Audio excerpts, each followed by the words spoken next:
فاش كتلقى راسك خاصك تاخذ واحد القرار في حياتك، كتبقى كتفكر بزاف وكتدخل في واحد الحاله ديال التحليل بزاف وكتحلل جميع الاحتمالات وكتبقى كتحلل حتى كتفوت الفرصه وفي الاخر ما كتاخذ حتى شي قرار. وبالتالي كتعطي راسك واحد التبرير، كتقول مع راسك كان خاصني نقرر ولكن ما كنتش متاكد 100%.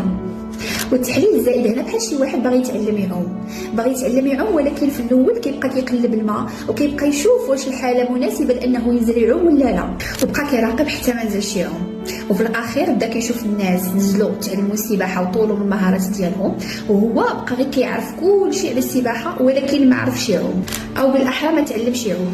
فبطريقه لا شعوريه الدماغ ما كيبغيش حاله عدم اليقين، حيت في الماضي تقدر تكون خديتي واحد القرار وندمتي عليه ومن بعد بديتي كتدخل في لو جوجمون دو لا فالور بيرسونيل، فبديتي كتكريتيكي راسك، فبديتي كتنتقد راسك، بديتي كتكريتيكي راسك.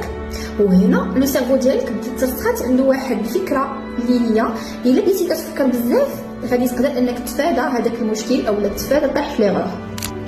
وهنا المهم اللي خاصني نعرفه هو ان التحليل بزاف قبل ما ناخذ واحد القرار ما تيحميش دائما من انني نغلط في القرار، لان كتكون بعض المرات هذه واحد الطريقه باش يهرب منها الانسان من واحد الخوف عنده هو ما عرفوش، فكتبقى كتفكر بزاف غير ما تدخلش واحد القرار. وهنا كندخل في واحد الحلقه مفرغه، كل ما انني فكرت بزاف، كل ما انني ما خديتش القرار بزاف، كل ما كيتزاد عندي الخوف من اتخاذ القرار.